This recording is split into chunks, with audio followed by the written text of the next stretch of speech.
ભાઈગીની reel બનાવનારા તત્વો સામે સુરત પોલીસે કાયદાનો સકંજો કસ્યો છે। રીલબાઝ ગોલ્ડન કિંગ જાફર અને સુરત ક્રાઇમ બ્રાન્ચ પોલીસે કાયદાનું ભાન કરાવ્યું હતું। ગોલ્ડન કિંગ જાફર ગોલ્ડ પહેરી ડોનગીરી ટાઈપના વિડીયો સોશિયલ મીડિયામાં બનાવી રોફ જમાવતો હતો। ક્રાઇમ બ્રાન્ચે ગોલ્ડન કિંગ જાફરને બરાબરનો પાઠ ભણાવતા જાફર પોપટ બની ગયો હતો।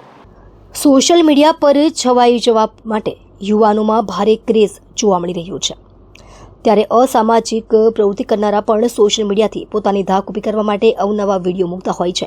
આવા રીલબાઝો સામે સુરત પોલીસે એક્શન લીધી છે। સુરત સાયબર ક્રાઇમ પોલીસ દ્વારા સોશિયલ મીડિયા પર ભાઈગીરી કરનારા તત્વો સામે તવાઈ લાવવામાં આવી હતી। ત્યાં ભાઈગીરીની રીલ બનાવનારા તત્વો સામે સુરત પોલીસે કાયદાનો સકંજો કસ્યો છે। રીલબાઝ ગોલ્ડન કિંગ જાફરને સુરત ક્રાઇમ બ્રાન્ચ પોલીસે કાયદાનું ભાન કરાવ્યું હતું। જાફરે માફી માંગી અને પોતાનું સોશિયલ મીડિયા એકાઉન્ટ ડિલીટ કર્યું હતું। જાફર આ અગાઉ પણ અનેક ગુનામાં જેલની હવા ખાઈ ચૂક્યો છે। मेरा नाम है जाफर गोल्डन। मैं रील्स बनाता था पहले, और अभी गुनहगारी सब छोड़ दो, और अभी और